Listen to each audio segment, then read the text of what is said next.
Santo, mucho gusto. Gracias por acceder a la invitación y compartirnos acá un poquito sobre tu trabajo.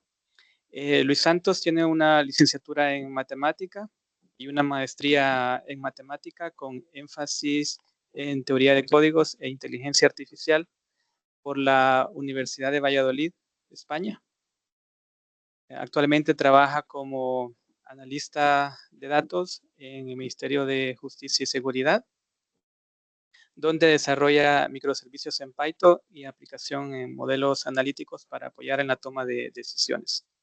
Además, tiene una amplia experiencia docente en la Universidad de El Salvador, donde imparte asignaturas como métodos probabilísticos, estadística y probabilidad. Así que, sin más, Luis Santos, dejo acá el desarrollo de la ponencia a tu cargo. Son 30 minutos. Al final podemos dedicar entre unos 5 minutos por si hubiera algún comentario o pregunta adicional. Gracias nuevamente y adelante.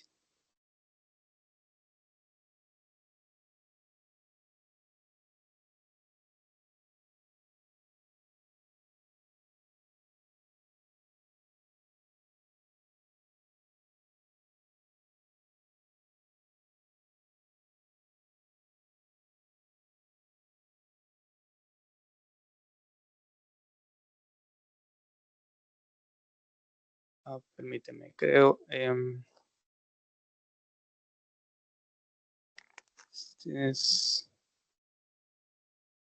está, listo. Ahora sí, sí, creo que sí. Ya. Ahora Excelente. sí. Excelente, gracias. No, gracias, Jason. Voy a encender la cámara. Ahí está. Bueno, buenos días a todos. Gracias. Jason, me da permiso para compartir, porque tampoco puedo compartir ahorita. Lo quiero hacer. Ahí está. Creo que sí ya está habilitado. Sí, ya. Bueno, buenos días a todos. Un gusto estar aquí y compartir un poco de lo que he ido aprendiendo a lo largo de mi formación. Este es, espero transmitirles el cariño que le tengo a esta área. En especial es un área de la matemática aplicada a las telecomunicaciones, básicamente. Entonces espero que poder transmitirles ese mismo cariño y pasión que me, que me transmite pues esta área. Okay. Bueno, ahorita creo que ya ve mi presentación, ¿verdad? Sí. Ok, bye. Entonces, hay una razón, pareciera como que voy a hablar ya, debido a que mi actual cargo es de analista de datos, pareciera como que voy a hablar de datos, como científico de datos o analista de datos, pero justamente no es quizás, sino que voy a hablar de algo que pasa justamente antes de la recolección de los datos, incluso antes de que lleguen los datos a nuestra base de datos, etcétera. Entonces, ¿y qué es? Esta imagen ejemplifica exactamente nuestro mundo, tal cual, todo digitalizado, todo conectado.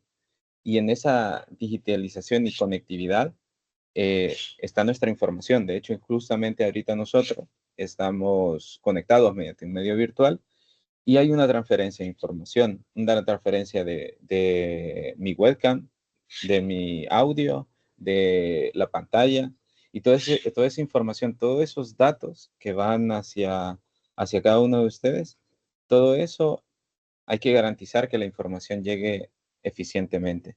Cualquiera de todas las cosas que ustedes ven acá, ya sea instrucciones, ya sea la tecnología 4G, 5G, la configuración de los paneles solares, etcétera, todo absolutamente bueno, ahora los relojes, estos que tienen conexión a nuestros teléfonos, todo, absolutamente todo, requiere una transferencia de información, de transferencia de datos. Y suceden algunas cosas muy interesantes, como por ejemplo en los cursos de física vemos que transferir información, o sea, si simplemente son pulsaciones eléctricas a través de los cables, a través incluso de medios como aire, etcétera. Entonces, esas pulsaciones se ven afectadas por un concepto que también se estudia en física, que es resistencia. La resistencia va a afectar como ese grado de intensidad de la energía a la que va. Entonces, la pregunta es, bueno, nosotros estamos tan acostumbrados ahora a utilizar computadoras, a tener reuniones virtuales. Mira, te voy a pasar esta información en la USB. Voy a descargar información de la nube, voy a subir información a la nube.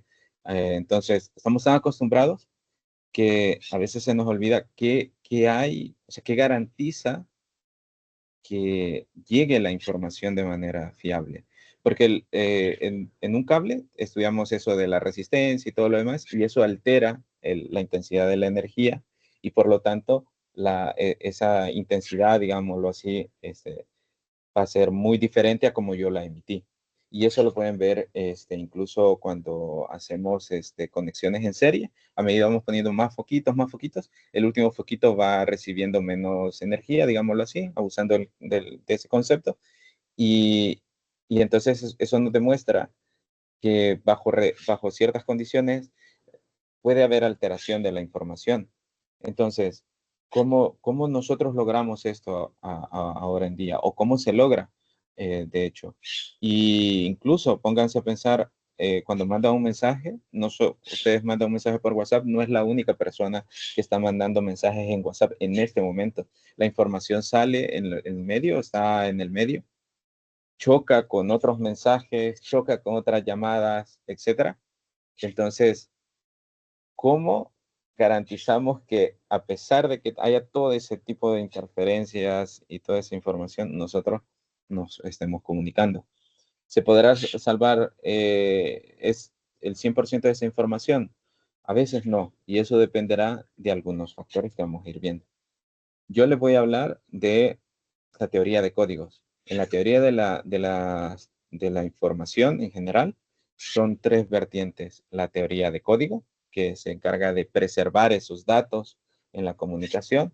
Está la criptografía, que es encargada de darle la seguridad a esa información, porque yo mando un mensaje y quien no dice que otro dispositivo puede agarrar ese mensaje en el aire y ver mi conversación. Entonces, para eso está la criptografía. Y hay una tercera que a veces no es vista, digamos, no es usual conocerla, que es la esteganografía. Y la esteganografía digital lo que permite es la confidencialidad a nivel de no saber que estoy comunicándome. O sea, yo me estoy comunicando, pero no saben, no hay ningún sistema normal, digámoslo así, que pueda detectar esa comunicación. Entonces son como tres líneas en la teoría de la información que juegan un papel importante en las telecomunicaciones que tenemos hoy en día. Y hoy les voy a hablar, pero de la que solo garantiza esa información, garantiza que podamos comunicarnos ahorita y que no se escuche tan mal. Y de entrada les digo que tampoco, así como cualquier otro método matemático, está sujeto a ciertas condiciones. ¿Cómo lo podemos observar? Al menos la gente que ya haya trabajado o mejor dicho, que ya tengan algo de edad, ¿verdad? Habrá trabajado con CDs.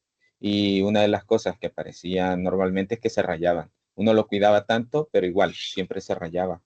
Pero habían algunos lectores que a pesar de que estuviera todo rayado, lo seguía leyendo. Y a veces vendían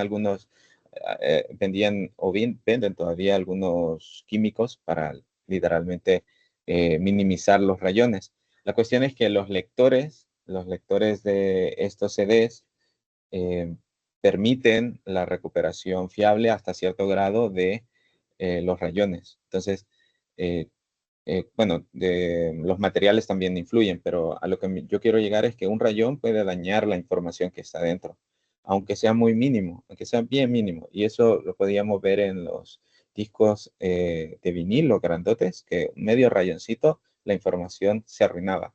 Entonces, los CDs o los DVDs eran por la información, cómo se guardaba y el lector cómo lo recuperaba, permitía que yo pudiera recuperar la información de algún trocito donde había un rayón. Bueno, ahora en día, que todavía lo sigue, hay algunas ventas de CDs y DVDs, pues se sigue implementando esto dentro de los dispositivos. Las USBs también, efectivamente, tienen ese nivel de preservar la información, y de hecho todos los dispositivos, hay una copia en pequeñito, digamos, de estos códigos correctores en todos nuestros dispositivos, y en especial en las USBs, para garantizar que, que tengamos primero, que podamos guardar de manera eficiente, y segundo, recuperar la información que está guardada en la USB. Porque como ya estos dispositivos son electrónicos, están sujetos al voltaje de la computadora, que eso tiene que ver con que un puerto sea más rápido que otro, etcétera, a las malas prácticas como solo sacarla. O sea, literalmente nosotros nos recomiendan hacerle expulsar, y eso tiene una razón de ser, pero a veces nosotros andamos tan apurados que solo la desenchufamos. Eso genera cambios abruptos en la energía dentro del sistema, y puede hacer que la información que estábamos leyendo se altere. La cuestión es que todas estas técnicas matemáticas están incrustadas en estos dispositivos. Y claro, lo que yo decía sobre las comunicaciones, ahora casi todo, bueno, de hecho todo lo que estamos pasando ahorita, yo me estoy conectando mediante una red Wi-Fi de mi casa. No es la única, los vecinos tienen su red Wi-Fi, las señales están constantemente chocando, interactuando, digámoslo así, pero la comunicación sigue fiable, o sea, sigue estando como a nosotros nos gustaría que esté, ¿verdad? Entonces, dos conceptos importantes es el canal, que es el camino que usa la información para llegar a su destino. Este puede ser el aire, el cable, el CD, incluso el espacio. El espacio también es un canal. La cuestión es que todo medio que nosotros utilicemos para, ¿cómo se llama? Para transferir nuestra información, ese va a ser el canal. ¿Y qué es el ruido? El ruido son alteraciones que hay en el mensaje. Y pues esto puede ser interferencias eléctricas, rayones en CD, que es lo que estaba hablando, problemas de señal, radiación en el espacio. En el caso de las interferencias eléctricas, vean que el término es sumamente general, y por lo tanto también está ligado a problemas climáticos.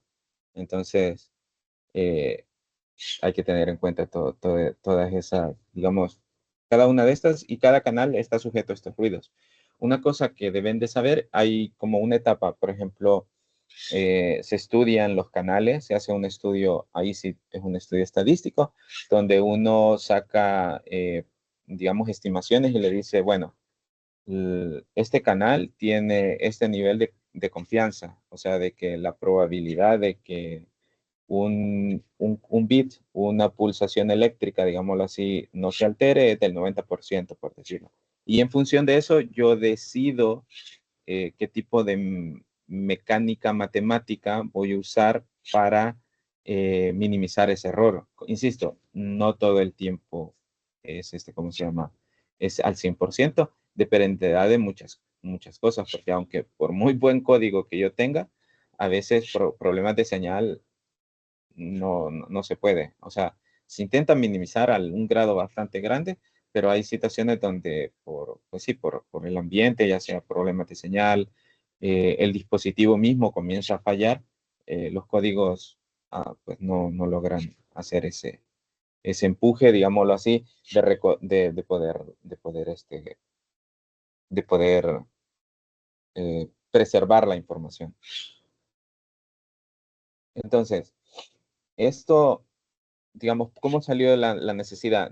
Anteriormente, cuando las primeras comunicaciones, como el tema del telégrafo, tenían como varias formas de cómo corregir, digamos, en términos como medio sofisticados, serían como protocódigos, digámoslo así, como no estaba bien cimentada la técnica, pero eran métodos que me servían. Por ejemplo, en el telégrafo, pues simplemente repetía varias veces el mensaje, y eso garantizaba, pues, que, ¿cómo se llama?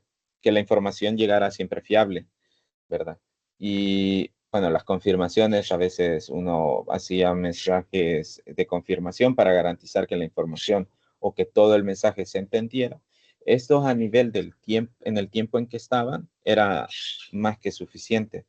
Si ustedes ven, a veces los telégrafos no enviaban, ¿cómo se llama? Completamente la información, sino que lo que hacían era mandar abreviaciones, incluso se generaban códigos, pero en el sentido abreviaciones. De hecho, o sea, es acortar la palabra, o sea, abreviaciones como para garantizar o minimizar que el mensaje llegue alterado, ¿verdad?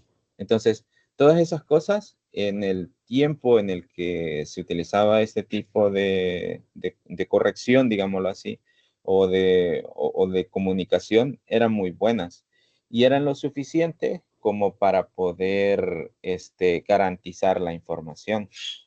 Pero esto ha ido cambiando con el tiempo, porque a medida nos hemos vuelto más dependientes de sistemas digitales, o mejor dicho, a medida nos hemos ido conectando digitalmente, minimizando las brechas de distancia, como en el caso de ahora, que yo puedo estar en mi casa, no necesariamente tengo que ir a la universidad para dar tal vez alguna clase o recibir una clase. Esta medida se han ido creando estas nuevas necesidades por el mundo, para que el mundo esté más conectado, pues el volumen de información es más grande. Y entonces estas cosas como abreviar ya no es tan fiable. O lo que estaba acá, como repetir varias veces. Imagínense qué tan lento sería una comunicación si los sistemas repitieran muchas veces lo que estamos haciendo ahorita. O sea, el video se vería muy despacio, etcétera. Entonces, todo eso obliga a que, ¿cómo se llama? Obliga a que pues sí, que que estos métodos de corrección de errores no sean más que, digamos, métodos muy arcaicos para poder preservar nuestra información en la comunicación. Y entonces aquí entra Shannon, que fue un ingeniero y también matemático, que revolucionó literalmente toda la comunicación. Él, de hecho, fue el primero en hablar acerca de que podemos literalmente digitalizar nuestra información. Él, de hecho, lo que hacía era, comenzó como con preguntas, por ejemplo. Un ejemplo bastante sencillo es como, por ejemplo, si yo quisiera codificar la información del planeta Tierra, digamos, o sea, del sistema solar, y quisiera mandar un mensaje y decirle, sin decirle, estoy en el planeta Tierra, mandar un mensaje diciendo eso, estoy en el planeta Tierra. Una pregunta, o sea, él hacía base de preguntas. ¿Tu planeta tiene oxígeno? Sí, no. Así es, sí, ese sería un bit. ¿Tu planeta tiene 9 lunas? La respuesta no, no. Entonces, ya ahí ya sería un 0, 0, 1. Ahí ya llevamos 2 bits de información. Entonces, al hacer las preguntas adecuadas, yo puedo representar por sí y no una información. Y eso es la revolución que viene mediante Shannon. Shannon nos permite decir, mire, podemos digitalizar nuestra información a base de ciertas preguntas, y también él da una fórmula para ver eso, que está relacionado con el logaritmo natural. Entonces, qué es lo que cimienta, de hecho, todo lo que será la teoría de la comunicación? Entonces, la información ya puede ser tratada como un objeto matemático, puesto que ya ahora un mensaje ya puede ser dicho como ceros y unos, como respuestas a un test de preguntas de sí y no. Todos los mensajes, texto, sonido e imagen pueden ser convertidos en bits, en ceros y unos, debido a este ejemplo muy sencillo. En el caso de una imagen, imagínense que en el caso de esta presentación, y quisiera ver este píxel que estoy marcando acá o mejor, lo voy a marcar aquí con un colorcito para que se vea mejor. Para aquí, vamos a ver. Que no me...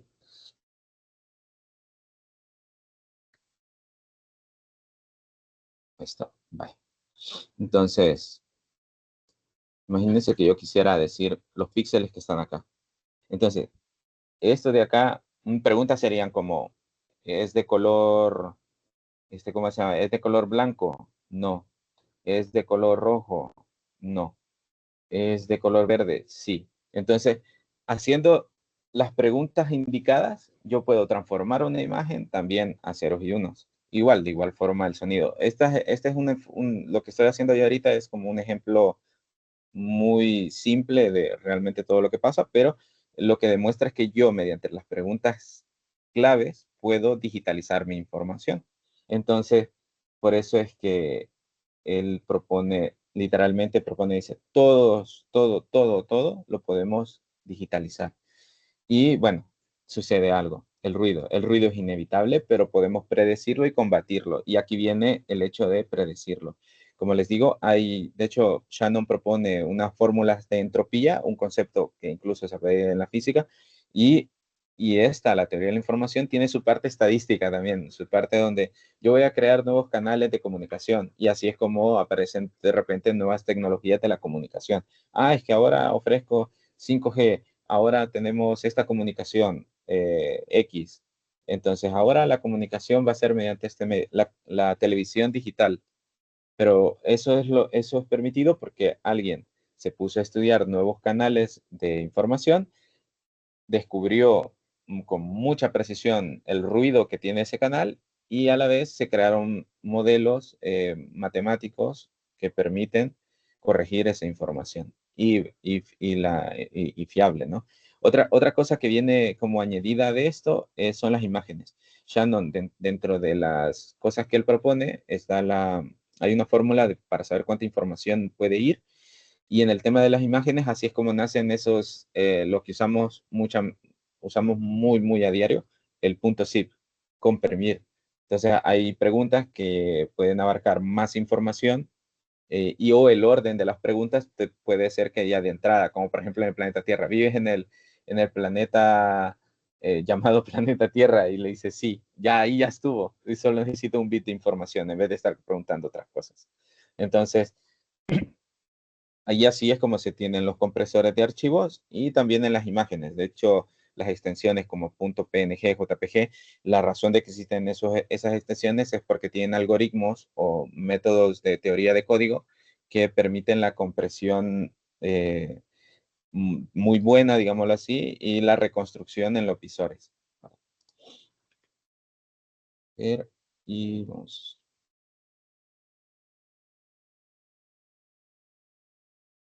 a la siguiente. Me lo voy a dar así. Después de Shannon, desde que Shannon propone toda la teoría de la comunicación y hace todo cimienta, de hecho, básicamente todo lo que después se va a ir recolectando. Claro, no es que él hizo todo, pero a lo que me refiero es que cimienta esas bases que nos van a permitir a nosotros posteriormente generar códigos más robustos. De hecho, muchas de las cosas que él dijo solo las probó de manera teórica, pero nunca se vio algo como un modelo tal cual, ¿verdad? Entonces, aparece Richard Hamming, un matemático e ingeniero en el Bell Labs, que se hizo preguntas muy claves. ¿Qué pasa si ocurren errores? ¿Podemos arreglarlos sin repetir todo el mensaje? Y esto, hay una historia bastante graciosa en Hamming, es que Hamming, en el tiempo en el que él estaba, eran computadoras que funcionaban con estas placas perforadas. Los sistemas eran bien arcaicos en ese tiempo.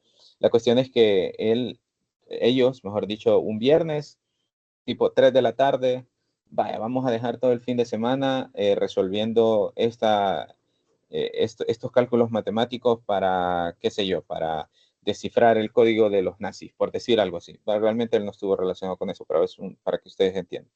Y dejaban corriendo su algoritmo, corriendo. ¿Qué es lo que sucede? Es que muchas veces Hamming llegaba los lunes bien temprano, a las 7 de la mañana, y se daba cuenta que el mismo viernes, a la medianoche, su código dio un error. Y entonces se va a la basura 2 días, porque él esperaba bueno, en ese tiempo ellos habían medido que los cálculos matemáticos iban a tardar todo el fin de semana. Entonces se pierden 2 días de cálculo. Y, le sucedían eso, que cuando uno está programando aparecen las excepciones. Tu código aquí, no sé qué.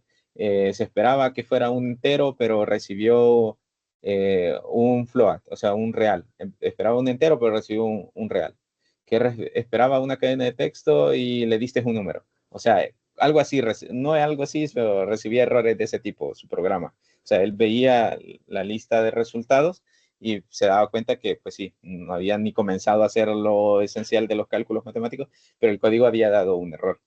Entonces él, muy frustrado porque le ocurría bastante, no era una cuestión de validación, él validaba bien las variables, él ingresaba bien las variables. Entonces, ¿qué es lo que estaba pasando? Entonces él, frustrado, dijo, bueno, si las computadoras me dan error porque ellos detectan que ya, ya el dato no tiene sentido, entonces, ¿por qué no el código lo corrige? Entonces, debido a esa frustración de que su código, aunque nunca funcionaba, bueno, no es que nunca funcionaba, debido a esa frustración de que validaba su código, sabía que estaba ingresando los datos correctamente, debido a esa frustración se hace estas dos preguntas y él literalmente viene a cimentar mucho la teoría del código, creando los primeros correctores de errores. ¿Qué es lo primero que él hizo? Para cálculos sencillos, él agregaba bits de control de paridad. ¿Qué significa eso? Bueno, si imagínense que él solo quiere ingresar ceros y unos. O sea, ceros y unos, pero solo 2 bits. Entonces, ¿cuáles son las opciones que él tiene? 0, 1 y 1, 0 y 0, 1 y 1, 1 también. Entonces, y él define que se va a estar comunicando solo con esto. Ah, y también está 0, 0. Entonces él define que solo va a estar jugando con 1, 0 y 0, 1. Y entonces él viene muy inteligentemente o muy creativo realmente y le agrega un bit de control de paridad que le dice, si la cantidad de unos es par, le agregamos un 0. Si es número impar, le agregamos 1. En el caso de lo que él decide, le agrega 1. Así. Entonces, claro, si uno de estas, si sus datos se corrompen, si en vez de él ingresa manualmente es 1, 0, pero la computadora le alteraba el dato y hacía 1, 1, 1. Esto no tiene sentido. No, esto no tiene sentido porque es 1, es 1, 1, aquí debería ser un 0. Entonces ya ahí él comenzaba a validar. Ya aquí él podía pasar su código, ya darle una nueva indicación en vez de que corra su algoritmo tal cual, él ya detecta un error. Y entonces él es capaz de comenzar a descartar sin que el código se le descompile, digamos, perdón, sin que su código se detenga en el funcionamiento. Y ya comienza a controlar los errores. Fue de las primeras cosas que él comenzó a poner, el código, el bit control de paridad. Entonces con eso él logra detectar errores y aún más con códigos bien simples puede lograr a corregirlos. De hecho, definiendo correctamente mi alfabeto, puedo llegar a corregir esto. En el caso de esto, de definir que solo puedo usar unos y ceros y unos, el bit de control de paridad, pues no me ofrece mucha información porque solo me ofrece la opción de detectar errores. Pero, ¿qué tal si ahora decido jugar con estos de acá? Ay, perdón, voy a hacerlo con otro color, con verde. ¿Qué tal si ahora él decide comunicarse con 0, 1 y 1, 1? Entonces, él tendríamos un 0 acá. Entonces, si él recibe esta información, que no tiene sentido porque debería de ser un número par, digámoslo así, perdón, debería ser un número impar, él ya puede, como ya sabe que las únicas palabras, perdón, las únicas secuencias de ceros y unos que puede recibir es 0, 0, 0, 1 y 1, 1, él sabe que el error está aquí en la primera posición. Y entonces él automáticamente en su código, ¡pam!, le da vuelta, le cambia ese valor. Entonces con eso no solo detecta, no solo logramos, con una simple añadidura, no solo logramos detectar, sino que logramos también corregir los errores. Entonces, él, además de eso, nos entrega algo que es aún más importante. Bueno, aquí está el tema del bit control de paridad, que era lo que estábamos hablando anteriormente, y quería mostrarles un ejemplo donde también se puede corregir. Este es simplemente que el bit de control de paridad, pues sería simplemente agregarle un 1 porque hay 3 unos, ¿verdad? Y aquí está el ejemplo del bicontrol de paridad, que era lo que habíamos mencionado. Agregamos uno. Y este es uno de los aportes muy grandes. ¿Por qué? Porque fíjense bien, nosotros, por ejemplo, si alguien les pregunta a cuántos metros estás de la salida, si digamos está en el aula, perdón, si está en una aula y quieren saber a qué metros están de la salida del aula, uno usa la distancia euclidiana. Pues Hamming le dio una distancia para saber qué tan distantes estaba una palabra perdón, una secuencia de ceros con respecto a otra. Y con un concepto bien sencillo, simple ver cuántos cambios tiene una secuencia de ceros con respecto a otra. En este caso, si ustedes se fijan, la secuencia que yo les acabo de otorgar tiene dos diferencias. Entonces están a distancia 2. Hacer ese tipo de medición de distancia de una secuencia de ceros y unos a otra, literalmente es una distancia. Él cumple todas esas condiciones. Ser mayor a cero, tener lo que se conoce como desigualdad triangular, o sea, lo que significa de que en términos más sencillos, que la distancia más corta entre dos puntos es la línea recta, vaya, básicamente, para no entrar en tantos tecnicismos. Entonces, esta distancia que crea Hamming por eso se le llama distancia, porque tiene las mismas propiedades que la distancia que nosotros conocemos, la distancia euclidiana. Y esto va a permitir aún más cosas. Por ejemplo, existen, de hecho es un muy buen ejemplo. Vean en lo que yo hice acá. ¿Por qué en la selección de esas dos palabras no me funciona mucho? Porque si se fijan, uno, ¿cómo se llama? Quiero ver. Sí, la distancia entre perdón, de las que sí funcionaban, la distancia entre ellos es 1. Entonces, es bien fácil, digamos, está a una distancia bastante, ¿cómo se llama? Bastante estándar para poder controlarlos. ¿Qué distancia tiene las otras dos que no me funcionaban? Distancia 2. ¿Eso qué significa? Que como las dos, si yo elijo las 1,0 y 0,1 como mis palabras mis códigos como para comunicarme, están muy distantes. Y hay otras palabras que están entre medio, que están a menor distancia. Entonces, por eso es que no es muy buena elección, al menos en el ejemplo que yo les acabo de poner, porque yo no puedo decidir cuál es, por ejemplo, en este caso de recibir 110, yo no sé si el que debo de corregir es el primero o el segundo bit, porque o sea, no sé, ahí están tan lejos que pueden haber muchos errores, perdón, están tan lejos una de otra que hay muchas opciones. Lo ideal es de que lo ideal es que estén a una distancia muy, muy estándar que me permita a mí solo tener un error, o mejor dicho, mapear un error, por decirlo así. Realmente los códigos no es que corrijan un error, pero es para el ejemplo para que me entiendan. Okay, está a distancia 1 y eso me permite a mí discriminar si viene un error o vinieran más errores, pues puedo manejarlos. Esta es la palabra más cercana, pan, la tiro. Entonces, esa es la idea. Y por eso es que esto es muy bueno. Vean que yo ahora ya puedo decir, mi secuencia de ceros está a tantas distancias y a partir de esa distancia crear algoritmos que me permiten a mí manipular esa distancia y decir cuáles errores están más cercanos de mis palabras, de mis secuencias. La razón de que estoy confundiendo palabras con secuencias es porque en la teoría de código, a la secuencia de ceros y unos se le llaman códigos palabra.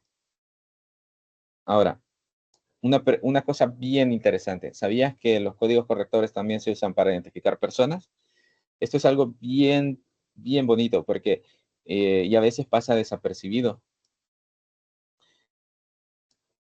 Para poder identificar exactamente y minimizar los errores de digitalización de esos documentos, se utilizan teoría de códigos. Nuestro DUI tiene teoría de código. De hecho, precisamente por eso es que el último dígito es guión algo. Por ejemplo, el mío es guión 7, ¿sí? Justamente ese guión y el otro, es el último dígito, ese es se le llama control de paridad porque basta un dígito para saber si el código está errado o no. Y justamente viene de los primeros que creó Hamming, agregándole ceros y unos. En el caso del DUI no es que sean solo ceros y unos, de hecho tienen toda una paleta de posibilidades desde el 1, desde el 0 hasta el 9. Entonces nuestro DUI, que está conformado por 8 dígitos y el noveno ya es el de bit, por eso es que dice guión algo, y de hecho eso lo pueden encontrar en cualquier parte del mundo. Y esos son códigos correctores de errores, para evitar errores en el registro o a la hora de leerlo. Intenta minimizar el error humano, ¿verdad? Por mala escritura, etcétera.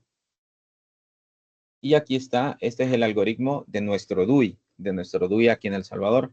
Arriba van los códigos. La elección de estos códigos tiene una razón de ser también, pero esa sería otra charla. Para nosotros, ahora, para saber qué es lo que está haciendo la teoría de código aquí, es que aquí está la secuencia de 8 dígitos que nos asigna y las posiciones del 2 al 9. Y luego vamos multiplicando 0 por 9, 6 por 8, 1 tal, 6 por 6, 0 por 5, Se suman todos eso, se hace módulo 9, que eso es simplemente sacar el resto, el residuo a la hora de dividir por 10 y el resultado es 9.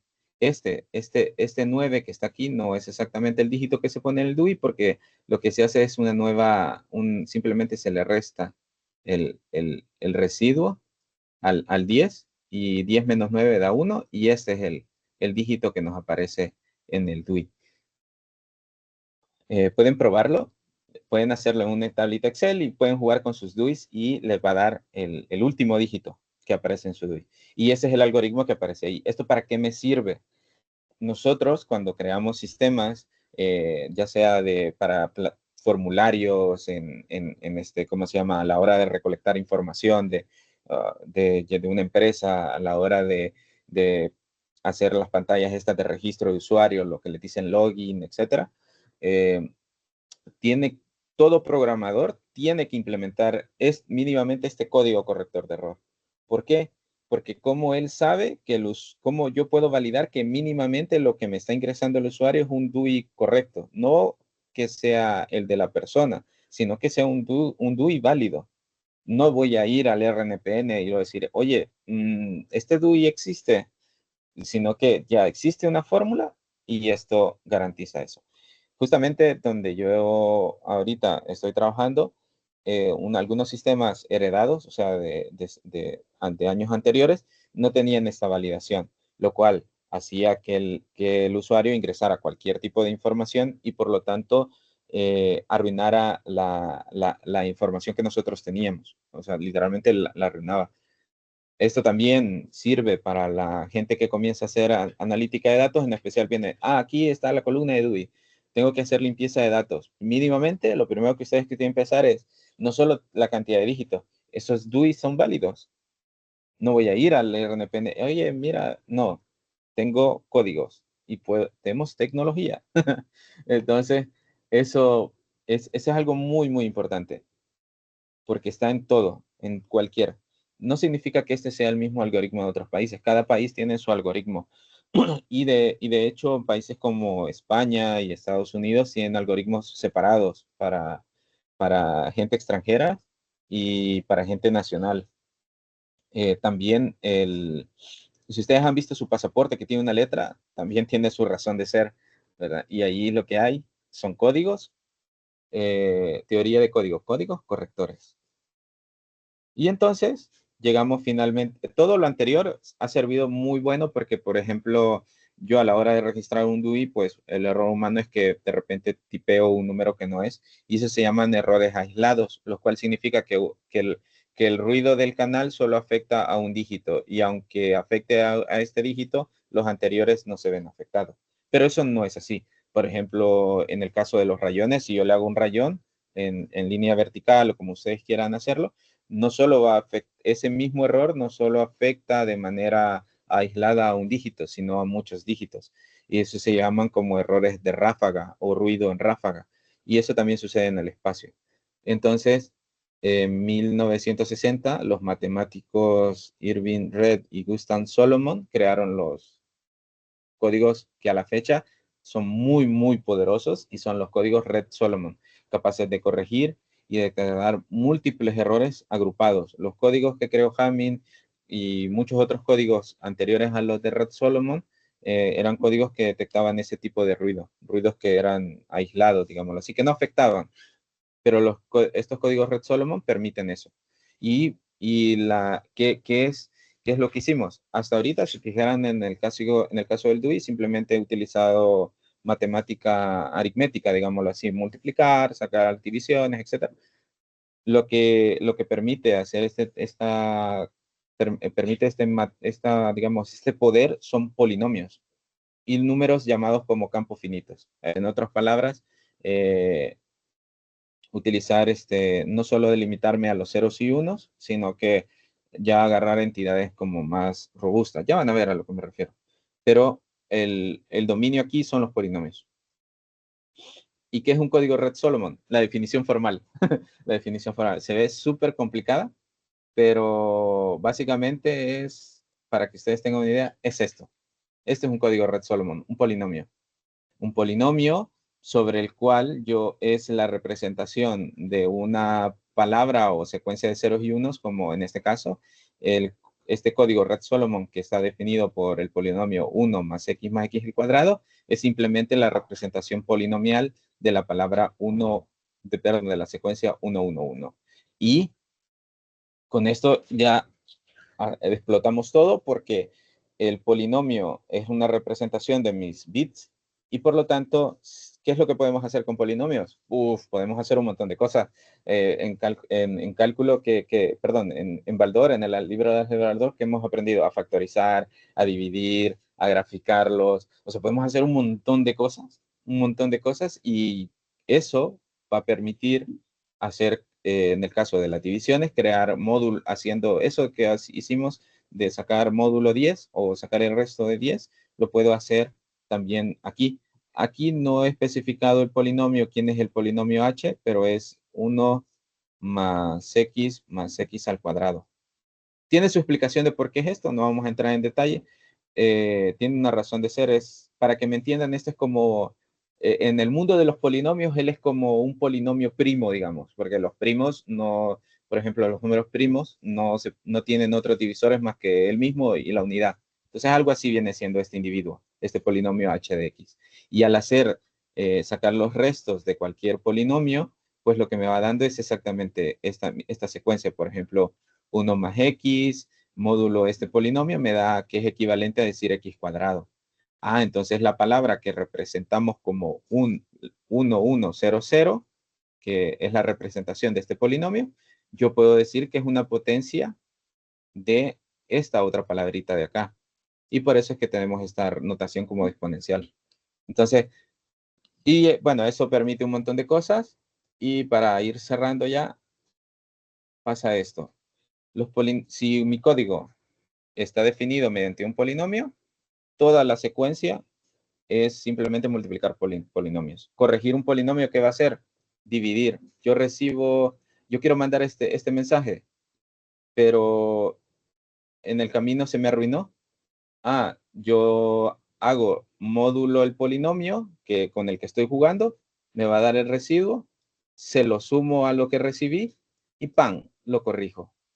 Una operación sumamente sencilla a nivel matemáticamente, ¿verdad? Programarlo tendrá sus pros y contras, pero son herramientas muy sencillas que permiten eso. Y los códigos Red Solomon, su aplicación de ahora en día son los códigos QR. Los códigos QR tienen códigos Red Solomon incrustados para permitir que aunque ustedes rasguen una cierta cantidad del código QR, se siga leyendo. A veces, no sé si han notado que ni han completado de ver todo el código QR en la pantallita, cuando ¡pam! Lo agarran. Eso es porque el lector, como ya ve qué código de Red Solomon es, no necesita ver todo el código QR, simplemente alguna parte con la información necesaria y ya se codifica. Otra aplicación de ahora en día y que se sigue utilizando es que cada cierto tiempo recibimos mensajes de la Voyager y esos son códigos Red Solomon. Imagínense códigos Red Solomon creados en los años 60, nos están sirviendo ahora para los códigos QR y para recibir mensajes en el espacio. Y eso es lo que yo les venía a contar. Muy bien, gracias Luis Santos, interesante, sobre todo esta última parte, particularmente en mi caso me parece muy ilustrativo, cómo las matemáticas, en principio aparentemente elementales, pues pueden tener consecuencias muy profundas. ¿Hay alguna conexión de esto con la em, o curvas en general?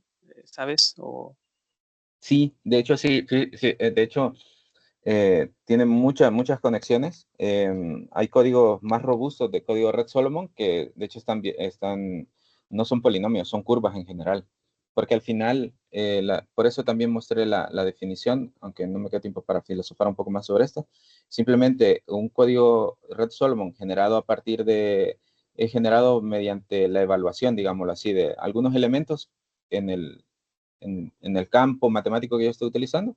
Entonces, si, en otras palabras, si yo lo igualo a cero, ¿qué estoy diciendo? Baldor, ¿qué me dice? Solo tienes que agarrar este elemento y esa es una raíz. Entonces, eso generalizado a una curva. Si yo tengo una curva y veo sus raíces, ¿qué es lo que he logrado? Definir un código Red Solomon. está bien, Ajá, está bien. ajá. Bueno, gracias. Revisando acá en el chat, creo que no hay preguntas, comentarios. De ser así, pues simplemente no me queda más en nombre del comité organizador. em, Agradecerte nuevamente por tu participación. Em, Además, como es la última charla de la sección de matemáticas, también quiero agradecer al comité organizador, a todo su equipo de trabajo, especial al Departamento de Electrónica e Informática de la UCA por hacer posible todo este evento.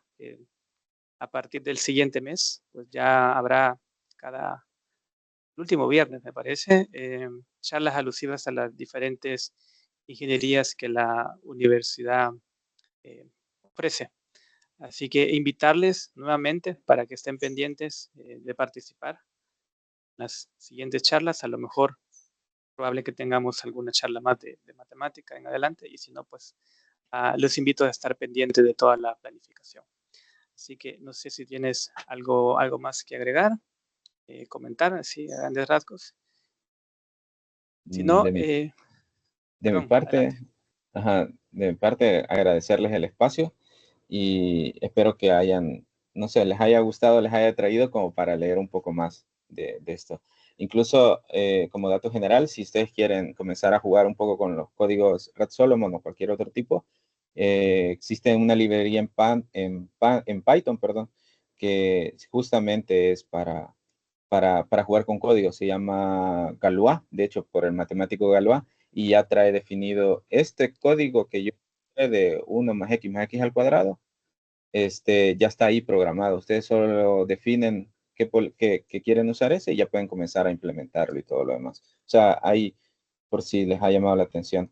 Yo Perfecto. amo esta área porque creo yo que está ahí desapercibida, protegiendo nuestra comunicación, protegiendo nuestros datos. Excelente. Muy bien. Gracias. Creo que por acá tenemos al maestro Juárez. No sé si nos puede brindar algunas palabras de cierre y si no, pues por acá.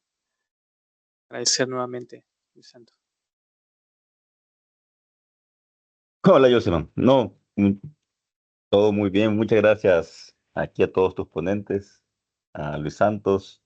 Muy interesante esta última charla. Y pues, no, gracias a todos y bueno, yo creo que los esperamos la próxima edición, ¿verdad? En el próximo Fialins. Excelente. Entonces, muchas gracias y quedan invitados para siguientes jornadas de conferencias que la universidad tendrá a disposición para ustedes cada fin de mes prácticamente. Gracias. Gracias.